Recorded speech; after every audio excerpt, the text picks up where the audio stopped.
Okay. All right, we're back. I think we're back. Hopefully, people got transferred over. As many people that could get transferred over did. And if we could just re-hit the like button, appreciate that. I'm curious what Nancy has to say. I am very curious. Riley Strain and his fraternity brothers, Delta Chi, take a break from studies at the University of Missouri to attend the fraternity's annual spring formal in Nashville. Strain and a group arrive in Nashville Friday, March 8th, check into Temple Hotel, then head out for the night on the town. Riley Strain does a FaceTime call with his mom at 7:30 p.m., then heads out. Just 2 hours later at 9:35 p.m., Riley Strain is escorted out of Luke Bryan's bar on Broadway, telling his fraternity brothers he will meet them at the hotel. He heads out into the night alone.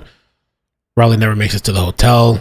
And Chris Dingman, close family friend, I wonder if that's the guy we just saw on video, Ben Powers' attorney, Steve Fisher, SF Investigates. I want to go check out the video later too because I want to see what they look like on camera.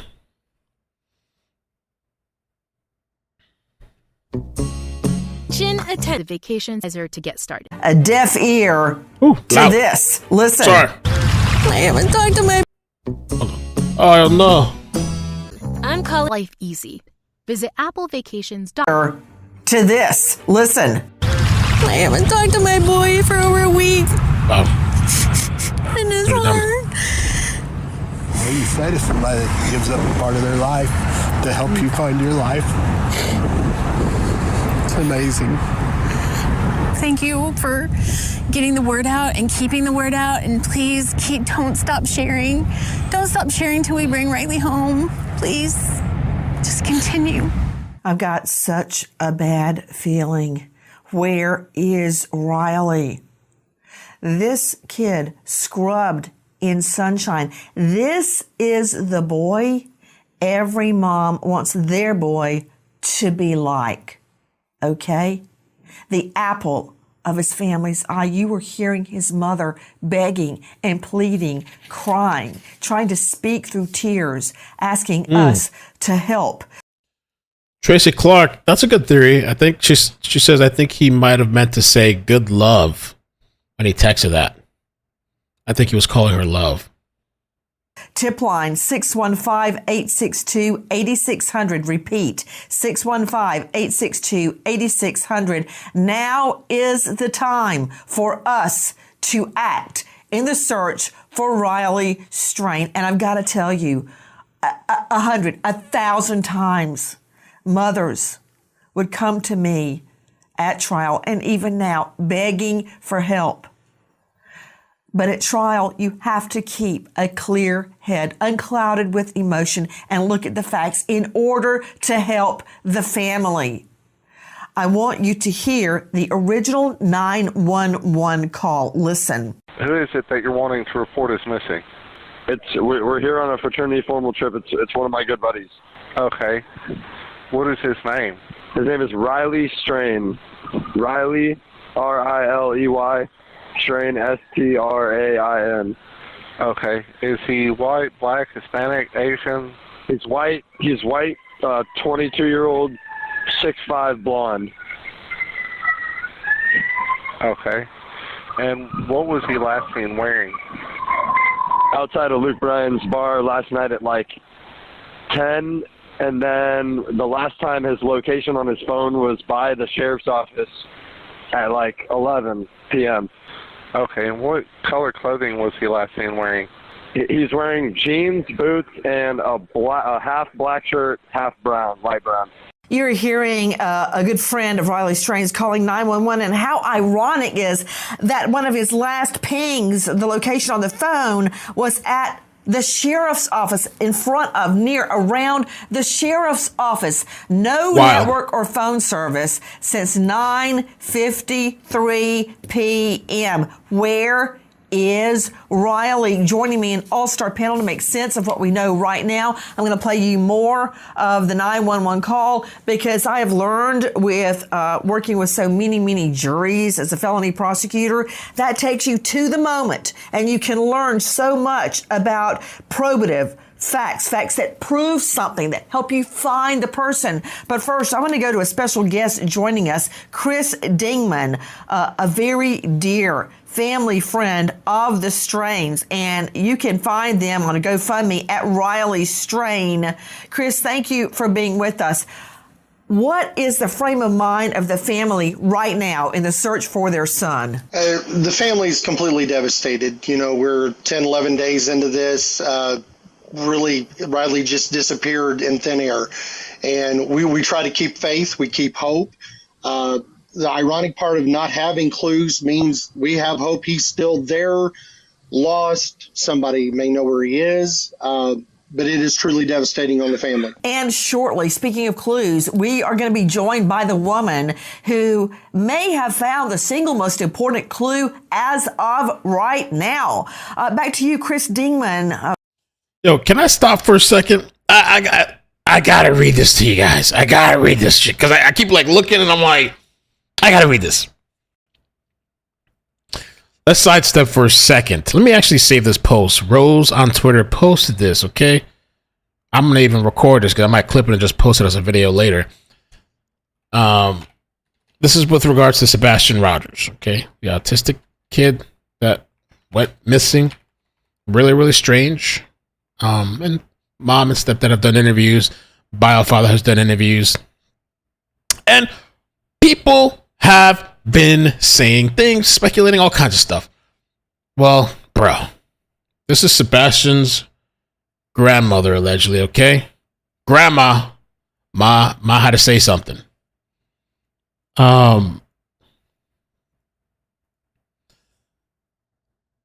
So, okay, let's do this. It says, and when I say grandma, this is the biological father's mother, I believe. Okay, so check it out. First and foremost, I want to thank everybody for their prayers. Let me start this again. 7 minutes? Okay. First and foremost, I want to thank everybody for their prayers, and especially to those who have put boots on the ground looking for my grandson. I see a lot of people thinking that things have been manipulated and feeling sorry for the mother and stepdad. The biggest manipulator of information in this whole scenario is Chris Proudfoot. Allegedly, according to grandma, he accuses YouTubers of manipulating information. Well, he's the biggest spinner of all. He thinks there's three sides to every truth. No, there's not three sides to every truth. There's three sides to every story, but only one side to the truth. I'm so frustrated and so angry. I spoke to my grandson at least 2 times a month and many times in between. He told me a lot of things that I'm sure Chris Proudfoot does not want me to put out there.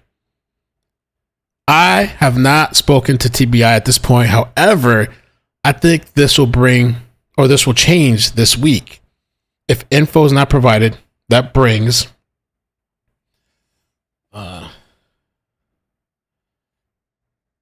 I lost my. I'm sorry. Boy, what happened to me? Okay. If info is not provided, that brings my grandson home.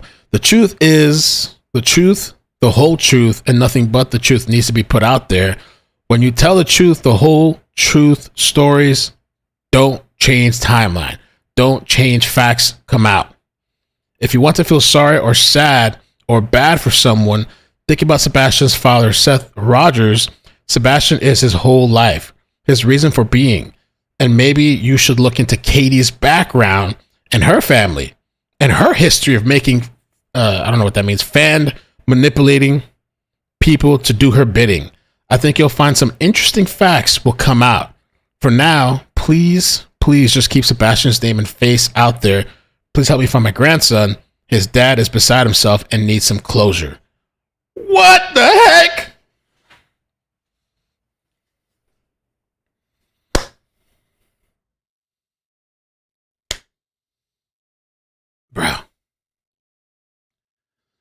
I don't know. So I guess a lot of people are getting frustrated.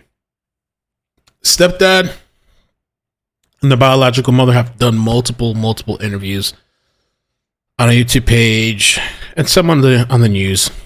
I don't know what's going on. Everything. I don't claim to know what's going on. Just this sticks out to me. Damn. And I even had somebody reach out to me a while back and message me about some stuff, supposedly too, about stepdad. You know, but I don't know. I'm not saying he's involved or anything like that. But I guess everything wasn't so peachy keen.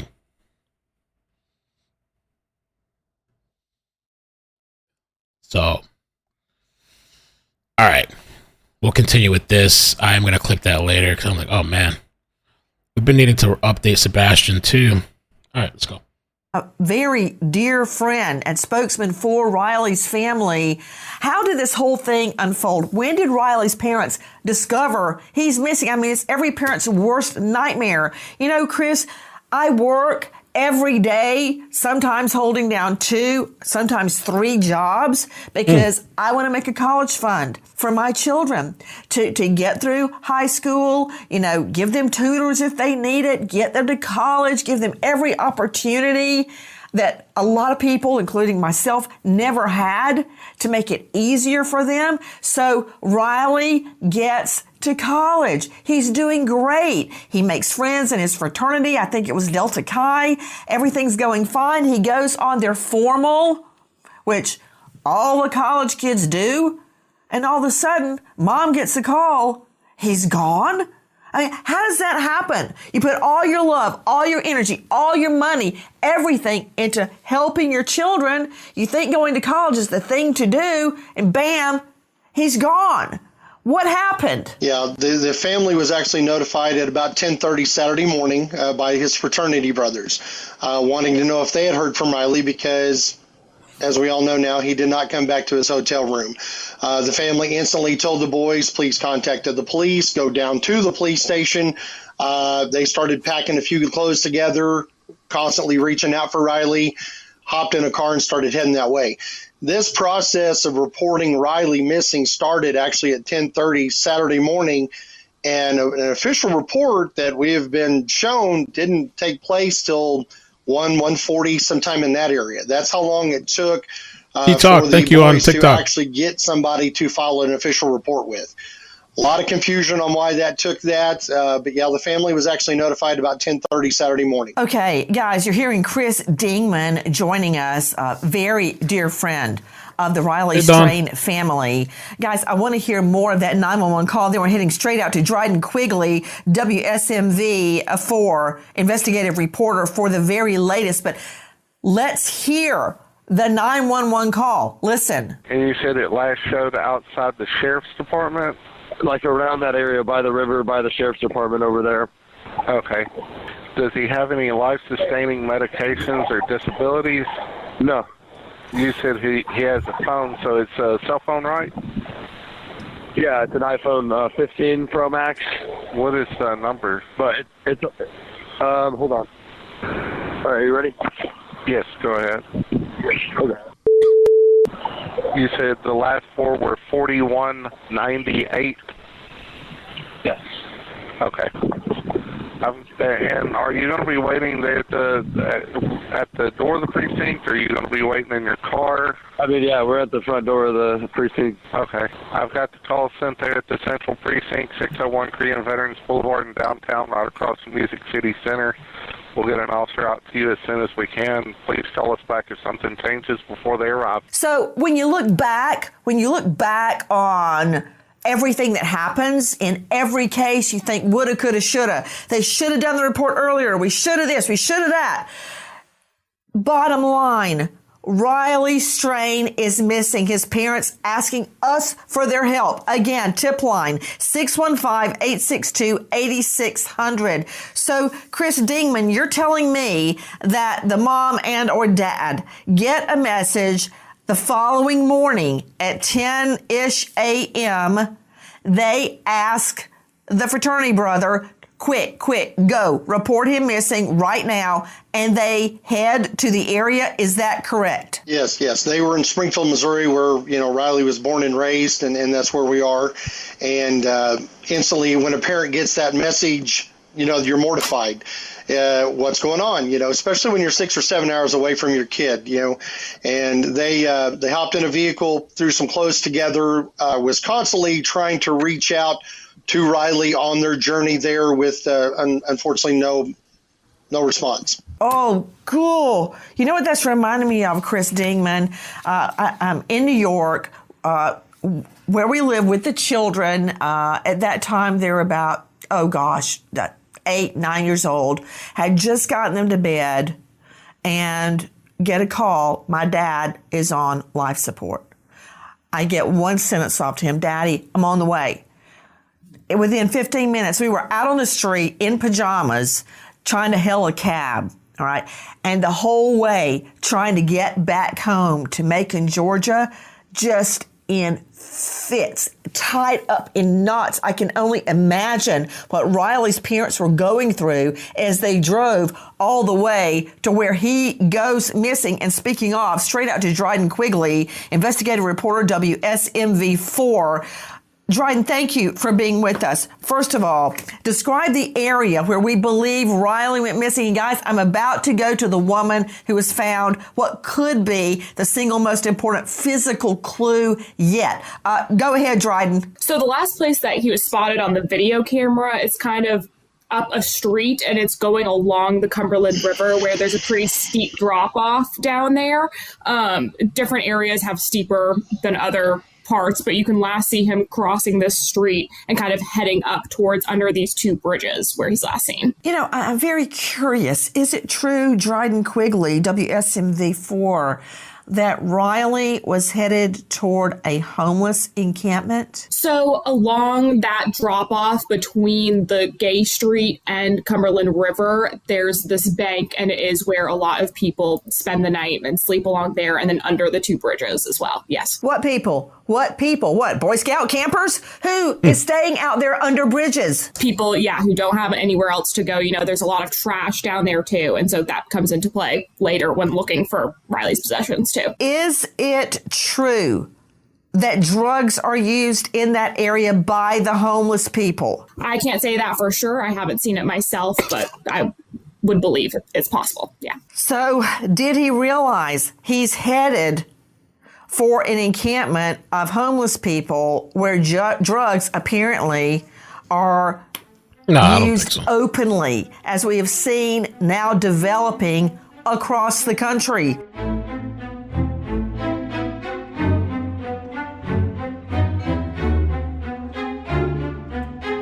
That thing runs pretty long. Not an identity thief. Over $6 billion in tax refunds were flagged by the IRS for possible identity theft in 2023. If you're in a bind, let LifeLock by our hard sofas from only no return ship. I want to hear SF. We're telling you the very latest of what you know, but now I want you to hear from a volunteer searcher, Brandy Bainan, who lives in Nashville and possibly has found the single most important physical clue yet. I'm so grateful Brandy could speak to us. First of all, let's. So I guess they spoke directly to the TikToker as well. Cool. What she tells us regarding what she was looking for when she found the clue. We were looking for either his boots, shirt. He has a bright blue wallet. Any of those indications. But we went down to the embankment and walked along the river until we got to underneath the bridge, which is one of the last known facilities that he was in. And we started just digging around. Well, there's somebody out there too. And I want to say we were there into that part for maybe 20 or 30 minutes. And there's about 3 ledges, and I'm the third bottom ledge. Which it's very hard to explain, so I'm sorry if that is hard to imagine. Oh, it ended. No more. And I saw a card right there and flipped it over to look at the backside because it was just the bank on the front, and saw his name, and she goes, "Oh my God, we found his card." And I was like, "No, we didn't." And right there, we were both instantly shocked. our stomachs dropped, and then we were both like, we have to keep going. Like, this means we have to keep going. I can't imagine what went through everyone's minds when they realized they have found evidence. Liz, we actually have sound of that discovery. Everybody listen. I don't think they do right here, or at least where that guy's tent is, because he's talking about how cold. What? You found his credit card? We found his credit card. We gotta hang up. We gotta hang up the phone. Oh my God. Guys, I'm just That's trying crazy. to take That's in wild. that moment where they find the piece of evidence. And I want to make something very, very clear. Chris Dingman, this young boy, Riley Strain, has no history at all ever of drug use. Never has been thrown out of school, never has been in treatment, never, not even a disorderly conduct, crossing the street, jaywalking, nothing. Isn't that true, Chris Dingman? 100%. Yeah, Riley was a straightforward kid. You know, we've had a lot of people question us and go, I can't believe he's that good of a kid. And all you have to do is ever be just a little bit of his life, just a blimp, meet him anywhere. And you instantly knew that the pictures that everybody's been sharing with him smiling, that truly was that kid. He was an awesome boy, and we want him back, and he is an awesome boy. You know, you just brought me to tears because it reminds me so much of my son, John David. People are always saying, how can one kid be? Damn. Bella says Cumberland River is over 680 miles long. Holy moly.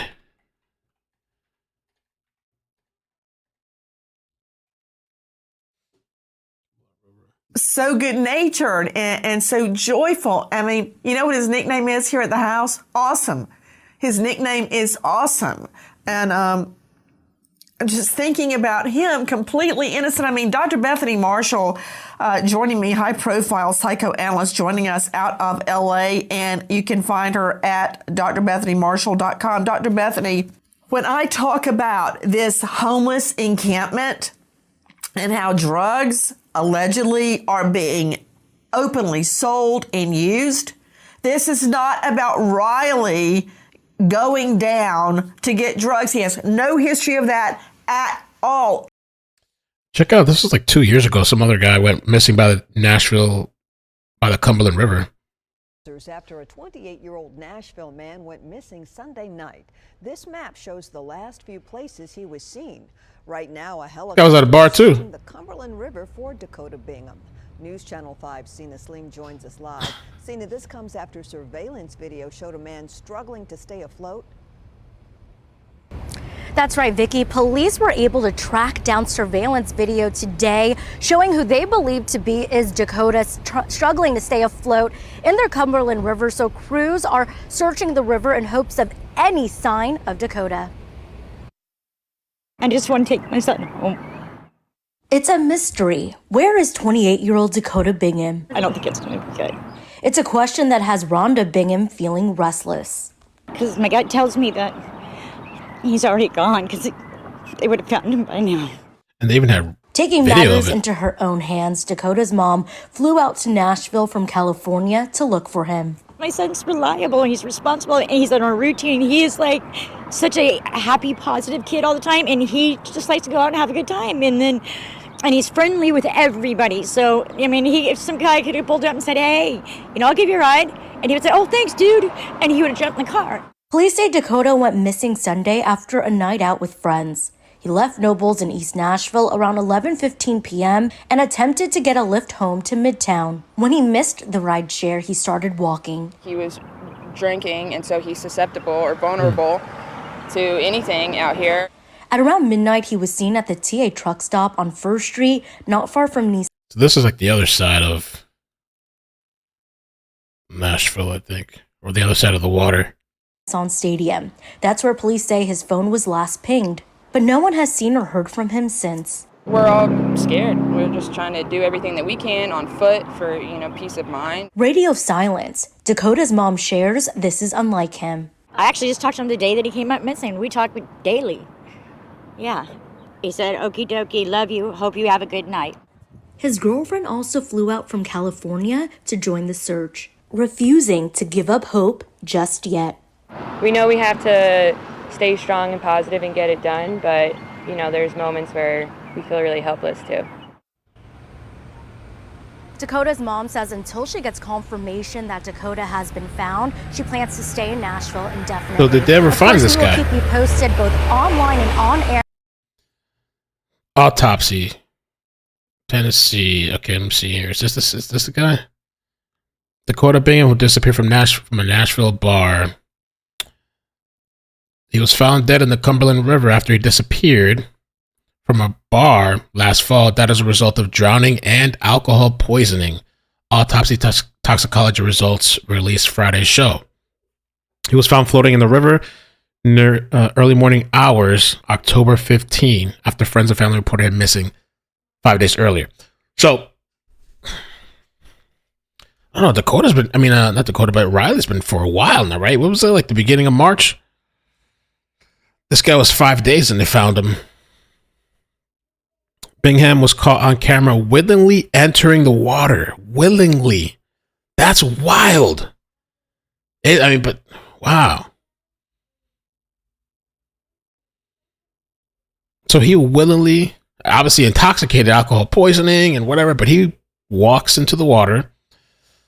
Forensic pathologist Davidson County Medical Examiner's Office said he struggled to stay afloat, became submerged in the water, and did not resurface. It was a 5-page autopsy result. It was ruled drowning with contributory acute ethanol intoxication. So they say that his blood level was alcohol content registered 0.16, twice the legal limit to drive, when it was tested October 16. Dang. The same day of his autopsy.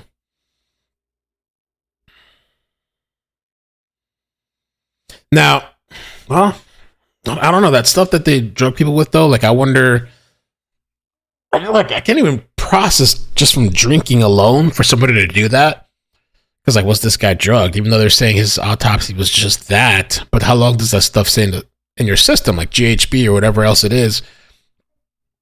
The only time I ever had an incident like that, where I somewhat contemplated getting in the water, was LSD. 2 hits of that shit and X that at the same time. It was dumb as hell back in 2010. That's the only time. I never just had some alcohol or even been drunk and had contemplated the thought of like getting into a body of water like that. I don't know.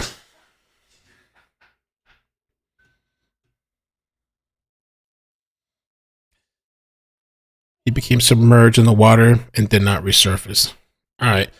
It's kind of interesting and eerie sometimes to look back at the history and that very same river in the same area, Nashville, of other people that have had situations, or even those bodies that came up, or even something else the other day that Wilson had sent me. It was a really short article. If I still have it here, I think it was Wilson, or was it Lauren? Let's see.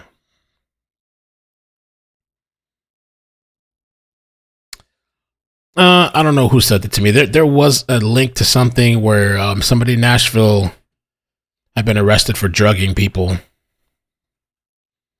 All right, let's keep on going. 0. He was out with his friends on the fraternity formal weekend. He wanders off alone, and this is where his bank card is found. It's like a lamb being led to the slaughter, Dr. Bethany. Exactly. Nancy, it sounds to me like Riley was extremely disoriented. He thought he was going back to his hotel room. He no longer had his friends with him, and he was simply walking the wrong direction, and he walked right into the jaws of danger. I mean, what happens in these homeless encampments is that they are communities, Nancy, and everybody in the homeless encampment tends to know each other. They watch out after each other. They sometimes exchange food. They look after each other's kids. They're like little tiny cities. What in the hay are you talking about, woman? I mean, Dr. Bethany, this is not a commune where they're raising organic food and singing Jesus Kumbaya every night.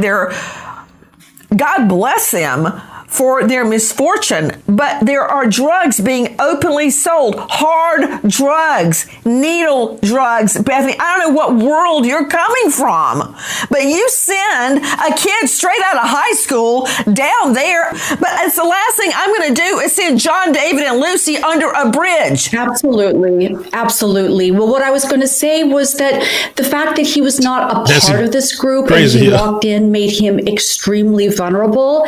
It was a very precarious situation walking into a group of desperate people. And this is like a child, like a little lamb being led to the slaughter. He did not know what he was getting into. Guys, I want to circle back to what we know. I don't think those homeless people did anything to him. I mean, I could see them maybe taking advantage, like if they find his wallet, they're going to take his money or something like that. But I don't really foresee them like just killing him, murdering him, like something like that. I know that's people's probably first thought. Again, a volunteer searcher who spends her own valuable private time helping in the search for Riley has found a very significant piece of physical evidence. It's Brandy Bainan, volunteer searcher, and I want you to hear what she has to say about why Brandy is searching for Riley. I personally started going out Tuesday night. I went out Wednesday, Thursday, Friday.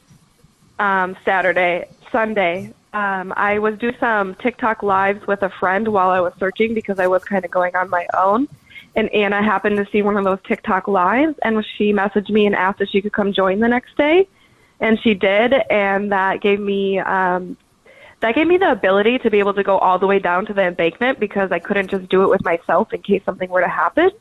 No one would know, or my friend on TikTok wouldn't really be able to help me. So Anna was brave enough to go down with that with me. And so we went searching and we happened to find something. There is no way in HELL, no way in HELL that Riley Strain, did you hear what she just said?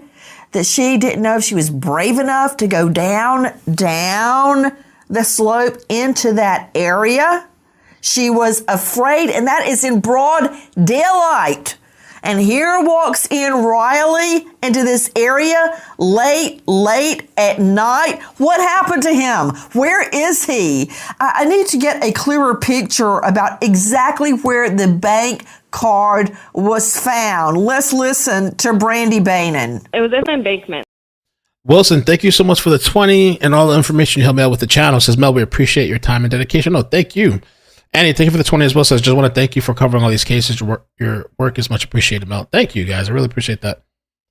So there was like there's a brick wall because there is so we're underneath the bridge. So then if you're up on the sidewalk, there's a fence and there's a brick wall that comes down if you're under the embankment then. Wow. And then that brick wall kind of turns into some mud and rocks, trees, and then that goes into another ledge, similar ledge, which goes into another one, which then goes into rocks, which then turns into the river. So it was in that third little ledge of mud, dirt, and then you have to, and right now in Nashville, it is full of garbage there. Ooh. So we were actually rummaging through garbage. Trash. Wow. Absolute trash. Everything that you can imagine, including things that were dangerous to us, like we saw some needles and things like that. Yeah, Bethany, the peace-loving people down under that bridge and their hypodermic needles. It'd be a day in hell. Come on! Before I would let my children go down there. And here's Riley Strain. I mean, he's... Oh, my God. Yeah. Nancy's so crazy. Liz, my only, thank you so much on... sorry, I'm saying that wrong. On my level, Liz, thank you so much on TikTok. Appreciate that. And Moza and Alicia, thank you. I honestly, even in Miami, man, like I've gone to, back in the day, I don't club anymore or whatever, but back in the day, like by Space, a place called Space, and like all those little club areas, there's a lot of homeless people like right there. I'm not saying nothing bad could happen to you or whatever, but that's kind of like a common thing.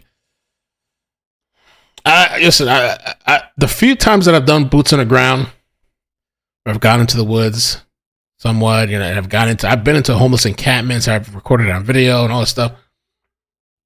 My first initial thought used to be like, oh, it's, that's the homeless people.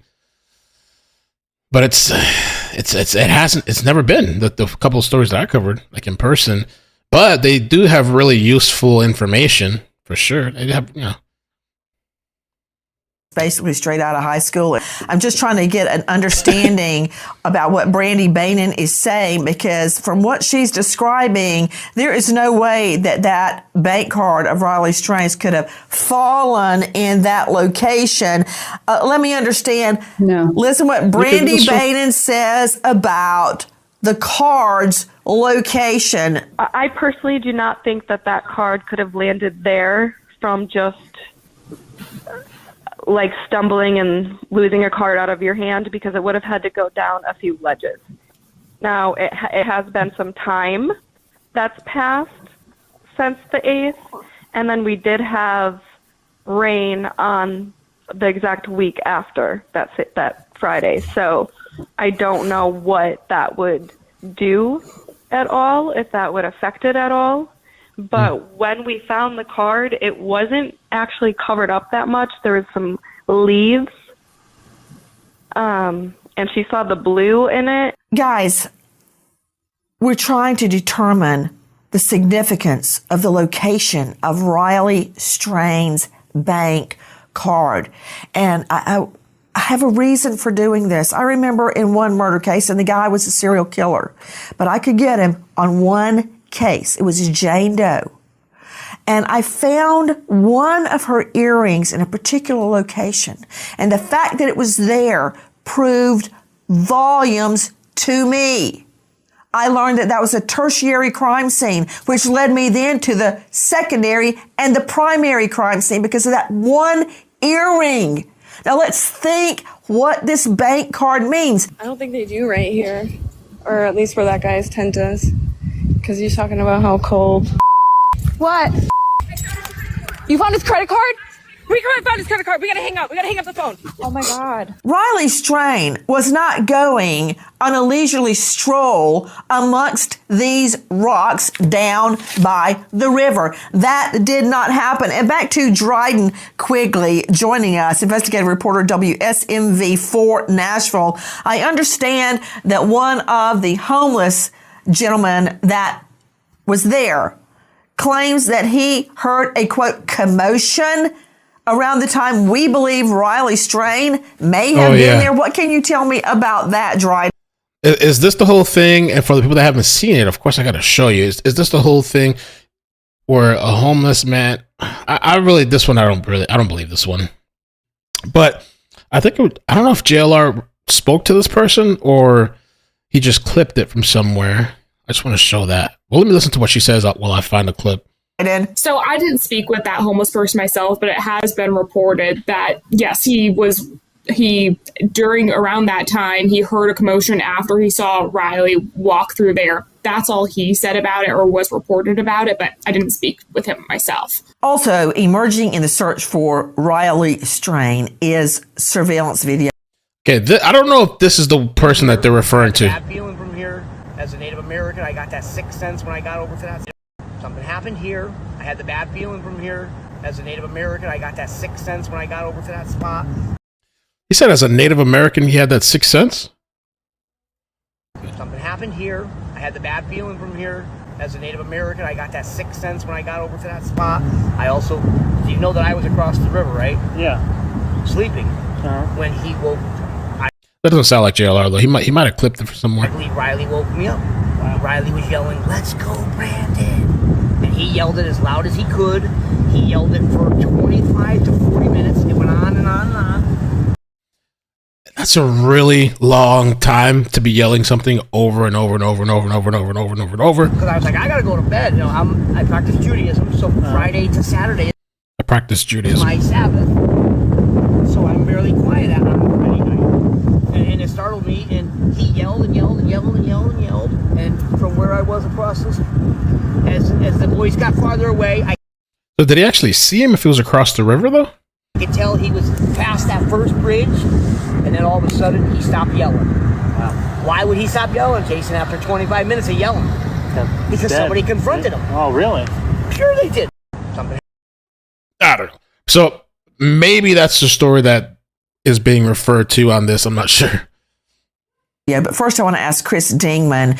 Chris, very dear family friend of the Strain and speaking for them. Chris, what is the reaction from the parents regarding the discovery that Braden made of the bank card? I'm extremely happy you're asking me that. I actually had friends of the family that was very close to the young ladies when they found it. I got a phone call Sunday afternoon. They were super excited. They go, "We found his card." And I said, "Can you go to them?" They were within about 100 yards of each other.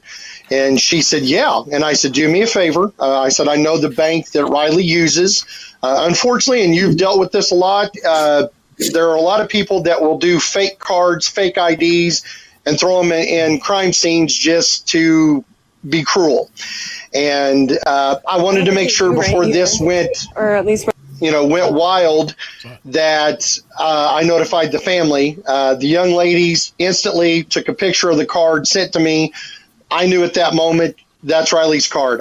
I contacted the family, said, "Hey, this is the pinpoint. They've dropped me a pin." One of the young ladies, I asked her, I said, "Please dial 911. I'm going to get a hold of the family."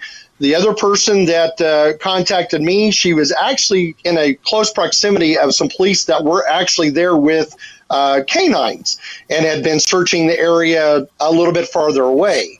I told her, I said, "Please go get the police." Someone in the chat said Braden was Riley's friend.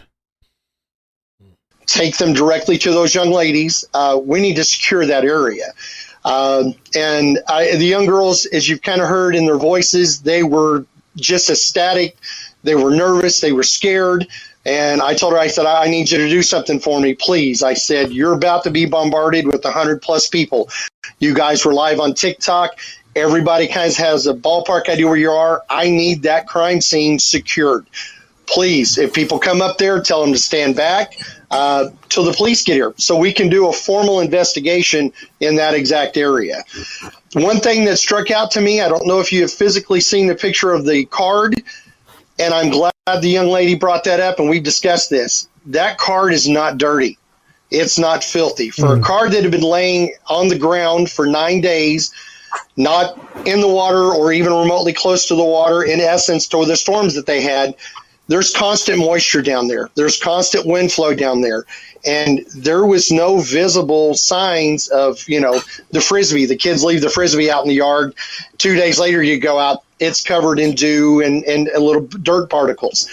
That seemed to me to be very, very strange. So I would love to see your take on that. I find that very interesting, the point that you're bringing out, that the card was not weathered at all. Joining me is Steve Fisher, Yes. missing persons private investigator, search and rescue specialist, owner of Search Investigations. Find it at searchinvestigations.org. Steve Fisher, thank you for being with us. What does that tell you? I find it very probative. I think one thing that's important to realize is that the river levels at 10 p.m. Night he went missing were 7 feet higher than when the women found the card. So That's interesting. I did see someone in the chat, a local, say that as well, that the water was higher that night. The water level was significantly higher, which is why you see the different color, the darker rocks. So it's a controlled river.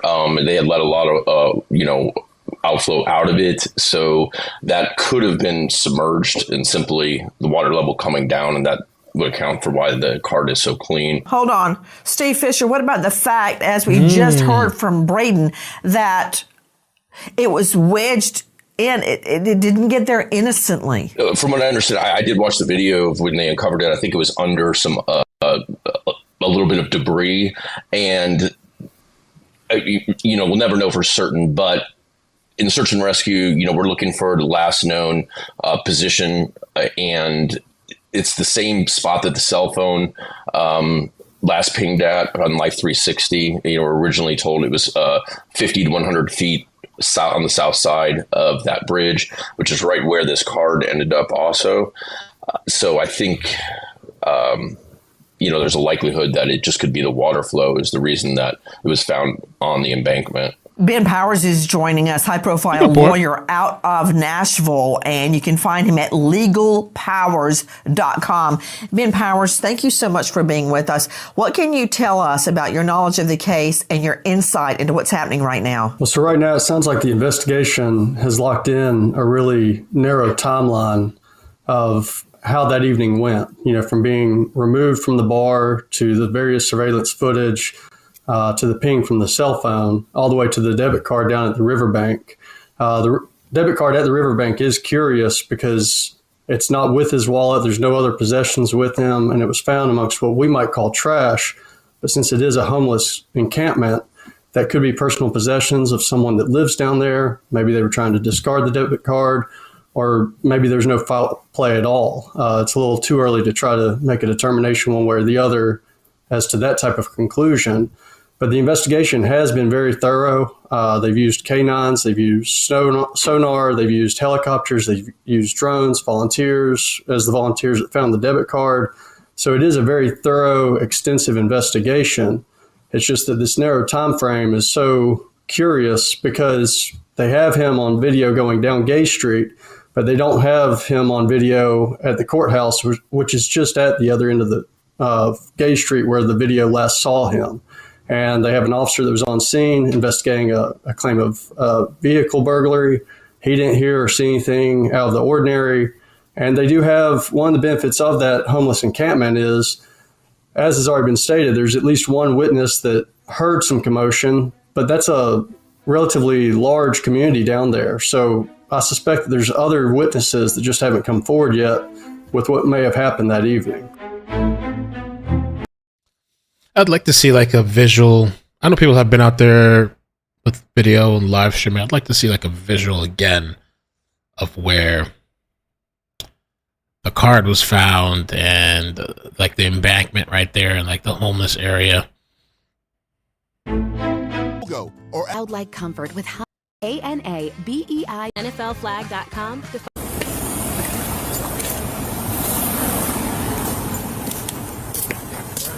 How you doing, sir? I'm good. How are you? Good. Oh, that's the... Guys, this is the most recent video surveillance that we have obtained to Dryden Quigley, WSMV4. So we're looking right now at Metro Police's body-worn camera. He's out there responding to what I believe was a burglary call, and he runs into Riley. He greets him. He says hi. Now Riley keeps walking down that street, and just a few feet away, you can actually see the bridge in the video. That's where Riley's phone last pinged. Now, the officer was there for another 45 minutes, and he says he didn't hear anything out of the ordinary. That bridge over there is the last spot that Riley's phone went off, but it took until yesterday to have this video come out. Riley, he's coherent. Everything's fine. He's speaking to the officer. The officer looks like he's doing a safety check in a parking lot, just poking around late at night. He's walking Riley does have He's it. not drunk. He's not on drugs. He's wearing the clothes that were described by his friends. Is he walking toward or away from the bridge, Dryden Quigley? He is walking towards it. He kind of turns around, so it's hard to see, but yes, Riley's on his way towards that first bridge. Okay. What would be on the other side of the bridge, Dryden? So there are two bridges, actually, but between them and down the side, there are usually people either sleeping under the bridge or down the side, again, of the embankment, very close to where his credit card was found. So you're telling me that the homeless encampment was down the side of that bridge toward which he is headed? Yes. Have there ever been ambushes there of people crossing the bridge or approaching the bridge at night that we know of? No. Not that I know of, no. To Chris Dingman, what, if anything, do we know? Where was he headed? And I can help you out with a lot of your questions. Okay. Unfortunately, the way the videos were released to us that day is kind of the way that you have laid them out just then. What we do know is the one video where Riley is running through the parking lot and falls down, that is the first video of those three. Right. There was an altercation in that intersection. There was an altercation with two gentlemen in that intersection. We think Riley was walking up to it, saw the altercation, and decided to go around the back of the food truck, and that's why he was at a little bit of a faster gallop per se. The family, we have personally been to that food truck and look at their footage. That's how we know. Initially people were thinking Riley was attacked in that intersection. He was not. We think the reason Riley started to run a little bit is one of the people in the altercation started running. We think one of the people that was in the altercation took off running behind the food truck towards the fire truck. And that's why Riley just microseconds, wow, I need to move. That's why he started running behind the truck. The second video is where he's walking along the wall. It's kind of a dark area. You'll notice he keeps reaching up towards the back of his body. The first video, unfortunately, when Riley goes down, there's a concrete pole for that parking lot, and Riley went into it aggressively. He went shoulders and then hit his head into that as he was going down. In that video, he's there for 1, 2, 3, 4 seconds before he gets himself and his bearings back up. The video too, that's why we think at first we thought maybe he was trying to take his phone to his ear, but after putting the pieces together in order, Riley, was probably rubbing his neck and shoulders from hitting the concrete barricade. The next video where he is crossing the street where the construction barricade is, he walks right along the construction barricade. Whatever happened with, him hitting his shoulders and neck as he's coming through here, I think he kind of comes out of the ethers, we say, when you have an abrupt movement against your body, because his body motions go back towards more normal. The fourth video and the last video that we have of anything seeing Riley will be the police video. So I just wanted to help you guys with that and put it in progression so people would understand the timeline. The wild part and the young lady from Nashville with the media, I think this is all within about a 5-minute window and very close proximity of each other of these videos as they go by. From what I know right now, Steve Fisher, joining us from searchinvestigations.org, there has been no additional cell phone activity or bank card, credit card activity since Riley went missing. What does that tell you? Well, I mean, that would tell me that everything stopped right there. And as we're looking at surveillance is what literally every case comes down to. And one thing I think is important in this, and, I'd like Chris to know is, right across the river is pretty thoroughly covered. You got the Tennessee Titans stadium, and then you got a Marathon Oil facility. And I've been dealing with the Titans.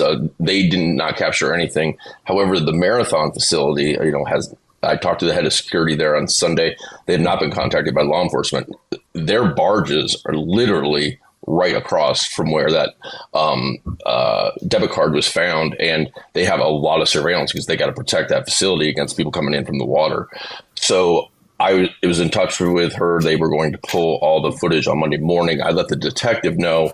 He didn't get back to me, but then communications stopped. So I think there was a halt put to that. But I would just want Chris to know that I think there is significant surveillance available right across the river. So we need that barge video. Pronto. Yes. I was supposed to have it. I was supposed to get that Monday. Dr. Bethany Marshall joining us, psychoanalyst out of LA at drbethanymarshall.com. Dr. Bethany, so often citizen investigations, tips are discounted, but if it weren't for citizen sleuths, we would never have found Gabby Petito. That would never have happened. She was out in the middle of nowhere, literally dispersed camping.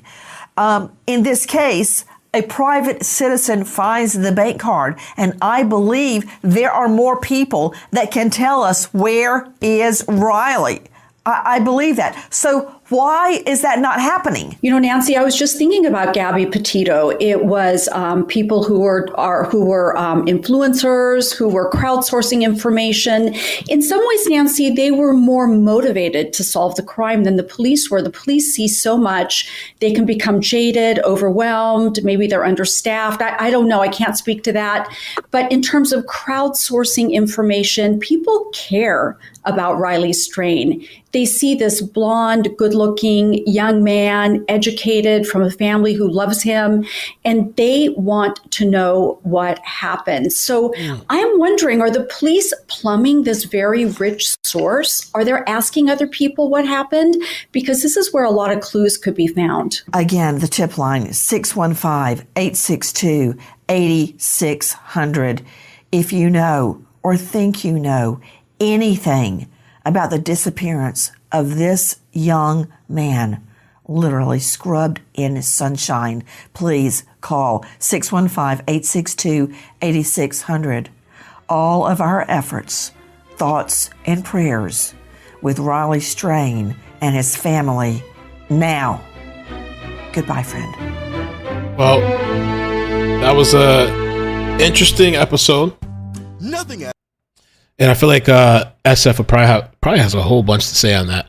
But they're it's like programming. They have a certain amount of time. You only get really a lot of a certain amount of time.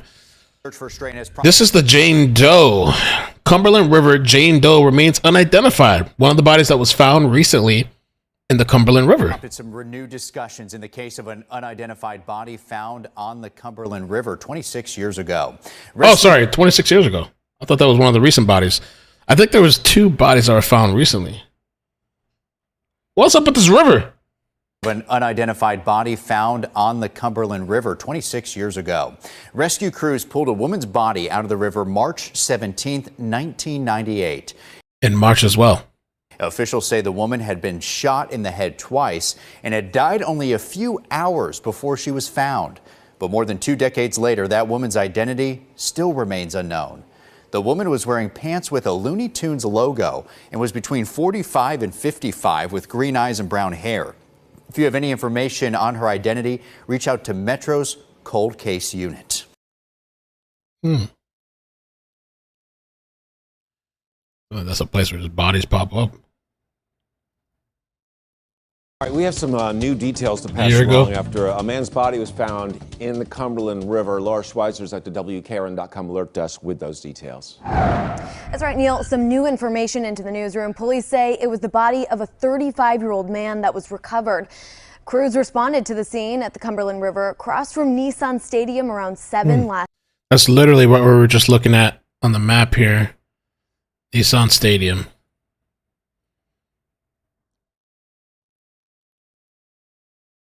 Last night. They say the body was that of a 35-year-old white man, but they've yet to confirm his identity. Officials say there were no signs of trauma, but the medical examiner will release the official cause of death following an autopsy. Police say right now they're working to locate and notify the man's family. You can find more details. Interesting stuff. This one's from 11 years ago. Oh, bro, can I watch this? The body Let me be careful. I don't know what they're going to show. is coming out now. Medical examiner's down there. OEM was involved. Fire department was involved. So they'll be taking the body from the water. Around 5 o'clock, a tugboat operator spotted what he believed was a body in the river near Cleesis Ferry and Annex Drive. He notified authorities. They did find a body, possibly a male subject. We believe that it might be the person that threatened to commit suicide. Oh, okay. That's why. There was another one too. This one says barge operator. Which I feel like I've heard. That's what I heard SF Metro referencing. Police say the body was discovered in the water on the It's west 5 years side ago, of though. town near Robertson Avenue at about midnight. Robertson? Fire crews recovered the body near Cleves Ferry Road. At this point, the person has not been identified, and the work starts now to figure out how they died. A lot of little situations out there like that.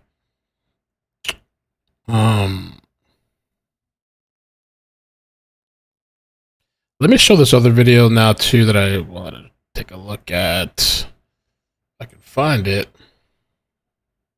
here.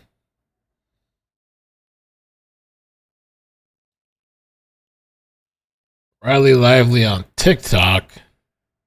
I believe this one is with Chronicles of Olivia. Spot where missing Riley Strain's car was found. Okay, right there, right in front of where that can is, but against the rock wall. Yeah. It was like maybe a. Wow, there really is a lot of trash out there. So the card was right to the right of it. Yeah. Wow. So if it was chucked, that card would have had to go through all of these bushes way up there and somehow find its way. Wow, that place. So we It's trashed. need to search like up there. I think they went up top trying to pretend to see how to do it, and it didn't make it down that little lip, that little Yeah. edge. It only landed still up top. So. Yeah, it doesn't make sense, like, that it was chucked, so that's even more baffling. Now, I'm even more stumped. I think we Part should of me keep wondered looking. about a rock slide or even possibly a trash slide, right? There's so much trash. If you look up some of the trees up near the wall, the rock wall, kind of are bent. So I don't know, was there trash piled up there and it was holding it back and it fell, or I don't know. All right, guys, I'm here with Jeff, a local from the community who is helping look for Riley Strain. And this is where Riley Strain's card was found, over there. And Jeff, what are your thoughts after you've been down here and you see how steep things are and you see the bridge? What are your thoughts on the card and why it was found here? And from where it was found, I don't understand how it could have gotten where it was unless someone intentionally placed it there. Because even if you were to throw it from the bridge or that ledge, there's so much area with brush right there blocking it. It doesn't make sense. And I don't know why you would throw a debit card down. It's not trackable unless you use it. But from where it was found, it doesn't make sense unless someone intentionally kind of chucked it right there while they were down here. It's almost impossible to throw something from up there like that and land where it did. I mean, there is a lot of garbage here, but that's just from years probably of people throwing stuff down and it just kind of getting washed and blown down. Okay. Okay, right? Yeah. Wow, yeah, I don't know what to think. Place. Yeah. She's got what up there? That looks rather lively. Okay, thank you. What's he say? Oh, she's trying to come back in. Oh boy! Oh boy! Hey. I got fucking wood chips in my shoe. What's going on? What the hell are you doing, girl? Yeah, so it really is like an embankment. You gotta climb down this thing. You're nuts. Someone's gotta be. You're great. You're a great girl. You're great. I love all the That's our buddy, old boy. Yeah, that's my buddy, Anna. I love everyone. You got any suggestions? There he is.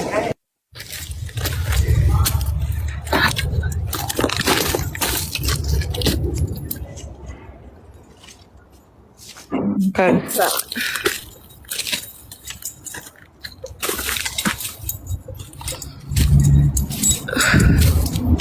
Here's looks like it. Yeah, all Bayou Glitz, someone on TikTok said it was probably in his pocket when he took his shirt off because the homeless guy found it on the fence.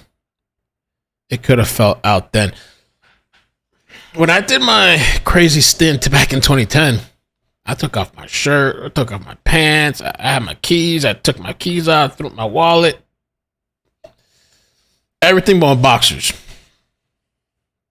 all the locals coming together is amazing. Here, I'll check my Instagram DMs quick. Yeah, I can see why you gotta be careful. Somebody you can get hurt. If you slip and fall Is or this a something. hole in it? Does it? I don't know. Oh. Yeah. Ooh. Gives you a good visual though, like perspective. No, it doesn't. Fuck.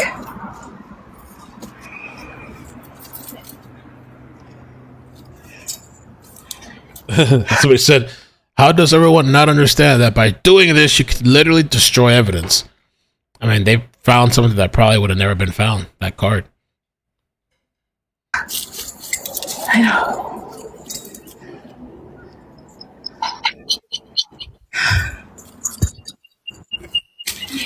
place that he could stumble would have been straight off of there. Yeah. Or right here. Then he would have still had to Fall. fall more.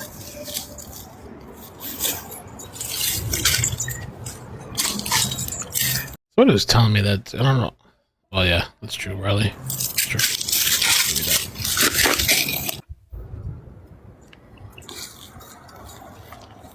And then there's just if it's a bifold or trifold wallet too.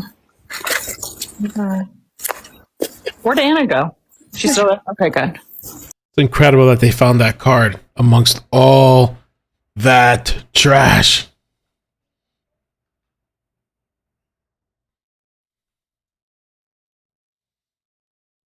Teenager drives vehicle into Cumberland Lake last year. Wow. I don't see her. Someone said I thought he had on Levi's. Okay, well. See? I don't know. I'll wait and see.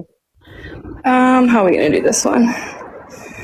Go for it, I guess. Yep. I don't understand how you could have searched this entire place for A at the show. No. Yeah. That hurt. What if, can you get back up the other side or not? Well, no, because then that's that abandoned building area, right? Down that, over that way?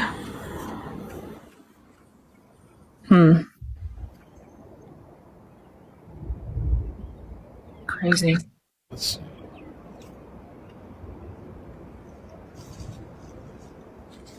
see here. Yeah, there's no way for him to just like accidentally go in unless he was stumbling around in the dark and couldn't see. But it depends. I wonder how lit up the embankment is with like maybe lights or from barges, or does the bridge have lights on it at night? Yes, the stadium's right there and shit like that. Yeah, the stadium's right across. This is sturdy. This is sturdy. All right. Fuck you, Tony. Yeah. Well, incredible, really, to see what they're doing. Holy crap. Holy moly. I put Riley's page in the description of the video if you want to check her out. All right, I guess I want to keep up to date with this. Yeah, I don't know. I don't know what to think. I really don't know what to think. I still don't think nefarious, like some type of foul play, but I really don't know either. Other people think there is some type of foul play. I have no idea.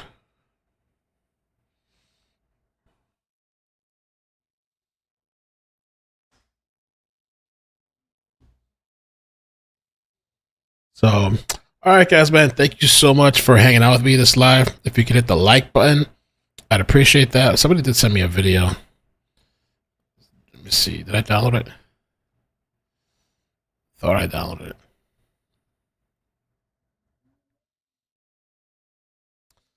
But yeah, if you could hit the like button, subscribe, follow me if you're on TikTok or Facebook. Follow the page. And we'll see what else happens tonight. I think I still have one notification on this page, and I should have more on the second page.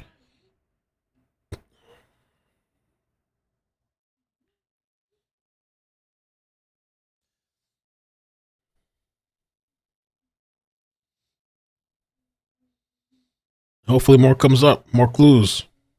All right. Take care, guys. Peace. Bye. Adios. Bloop, bloop, bloop, bloop, bloop. Oh, Colin Harris. Yeah, I forgot. We covered that story too.